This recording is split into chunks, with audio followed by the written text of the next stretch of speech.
Last week was the election. The media had hyped it up as such an incredibly destructive event that when the results came in without the expected gridlock, the hysteria abated like a morning fog. If one were to ignore the fact that there was an election last week and simply pay attention to what the markets are saying, it is clear that the runway seems to be quite clear for the end of this year and the beginning of next, unless some unforeseen economic indicators are announced. In fact, since the S&P 500 cut through 6,000 like a hot knife through butter at the end of last week, many market strategists are increasing their year-end targets for the market and increasing their earnings forecasts as well. The stock market obviously remains on the stronger side post-election, with the S&P 500 eclipsing the round number of 6,000 for the first time in history on Friday. However, I will note that the S&P closed the last two sessions last week on an overextended basis, above the 50-day moving average, and currently stubbornly sat there again beginning this week. As often mentioned, it is rare to see the index remain above this upper band for long without pulling back or consolidating sideways for a few days. See the upper right side of this chart, and it is clear that the election results were like a starting gun for another market upleg. Meanwhile, the market internals, such as breadth readings, have surprisingly been very soft despite this clear rally. While last Tuesday, Election Day, was an 80% upside day, there have not been any more of these strong, one-sided sessions. 78% of NYSE operating companies advanced on Wednesday, but those readings were only 44% and 59% on Thursday and Friday. At the same time, the percentage of NYSE operating companies above the 10-day moving average continues to make lower highs since topping out above 90% in late August, early September. These are not the types of confirming measures that one would expect to see with the S&P 500, the Russell 2000, and the broader equally weighted S&P, all at new all-time highs. I believe that part of the reason why the markets behaved the way they did was that they have seen this movie before. They know what President Trump did in 2016, and therefore there could be a continuation of the same. What amazes me, though, is just how similar the recent trading action in the S&P 500 is to what happened in 2020. Notice that I said 2020, not 2016, but wait, 2020 was the Biden election. They are almost identical, as the next two charts illustrate. In both cases, a mid-October top was followed by a pullback that bottomed out just before the election, and then the market rallied on election day before accelerating and shooting straight up the day after. In both cases, the S&P 500 closed up more than 2% on the Wednesday post-election, with the index actually rallying even more back in 2020 at its high with approximately a 3.5% gain. In other words, while Trump winning is being given credit for the big jump, and certainly a lot of individuals bought last week because he won, we saw almost the exact same thing play out 4 years ago when he lost. This then prompts me to ask another question. Do we have a backdrop that supports us seeing this similar pattern continue? In 2020, the post-election spark ignited a historical rally that would persist into the end of 2021.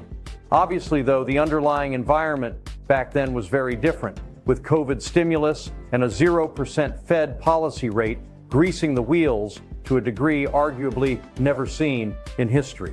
It is therefore difficult to expect the same kind of one-sided, straight-up market response. Yet for now, I do think we have to just continue to defer to the upside and go with the flow. I will therefore repeat that until we begin to see support levels break to warrant getting more defensive, I think we must continue to defer to the underlying trend and look higher.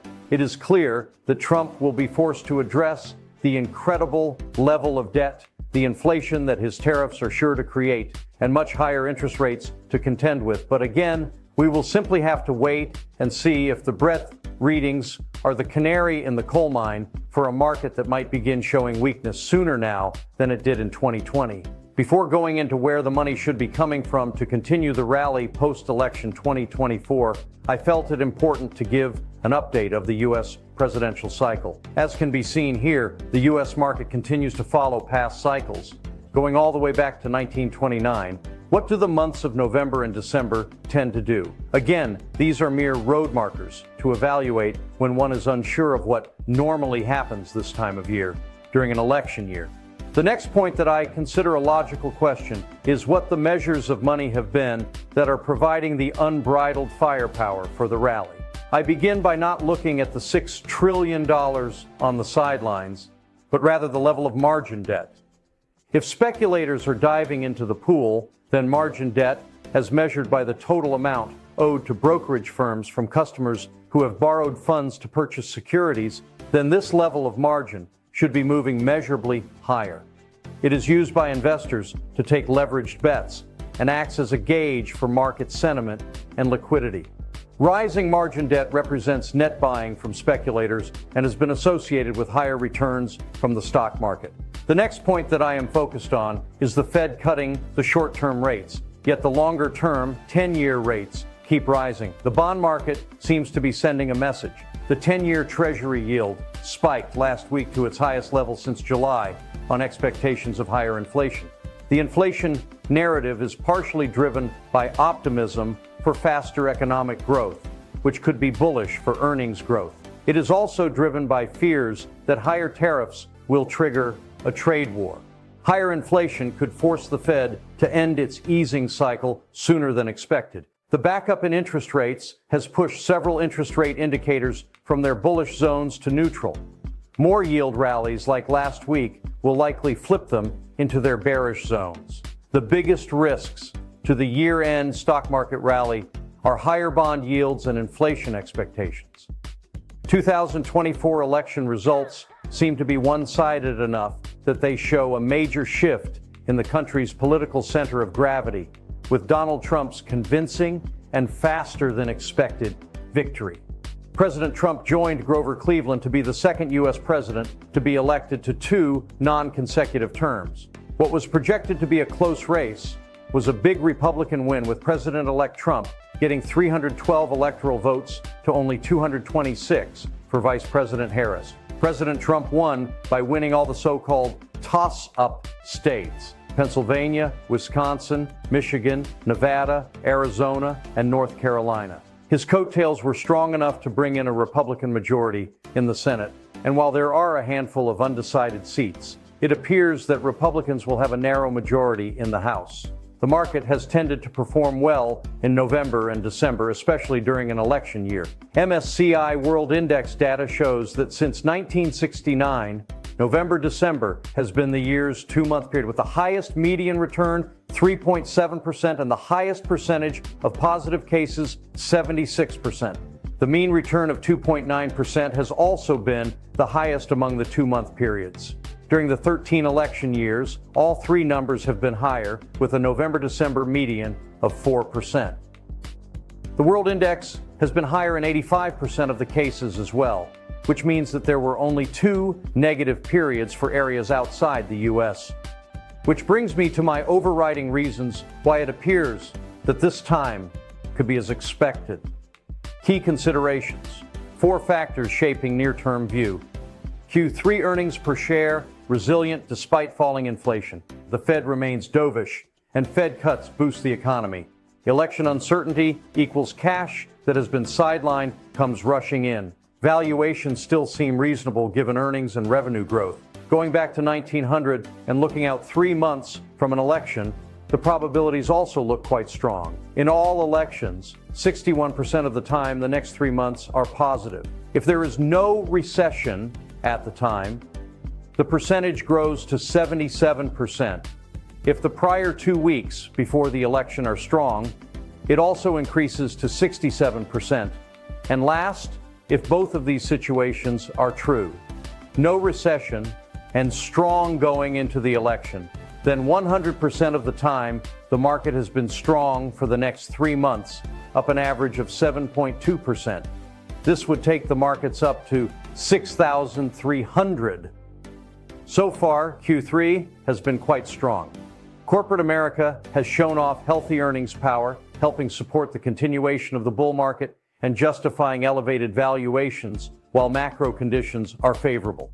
See the stats here. This year, the S&P 500 posted its best post-election gain on record, as did the Russell 2000 and several cyclical sectors.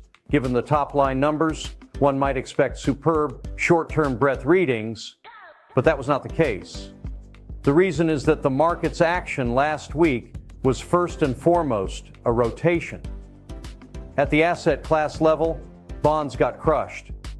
The Bloomberg Long-Term Treasury Index fell 2.3% on Wednesday, its second worst post-election day return on record. The worst, 2016's down 4.1%. Conclusion. The post-election rally has been positive, but has been more of a rotation amid expectations of faster economic growth and higher inflation. From a technical perspective, the risk is that the rotation turns into divergences, especially if bond yields continue to rise. Even though I am enjoying the markets going to new highs, I am doing so with sweaty palms, as this breadth indicator is not one to be ignored. We will continue to monitor the current situation and do our best to ignore the election noise, which has little to do with market action. If breadth gets worse and interest rates rise to unacceptable levels, the equity markets will be sure to suffer. We will be on the lookout for this. If you have any questions, we are all here to answer anything you may be concerned about.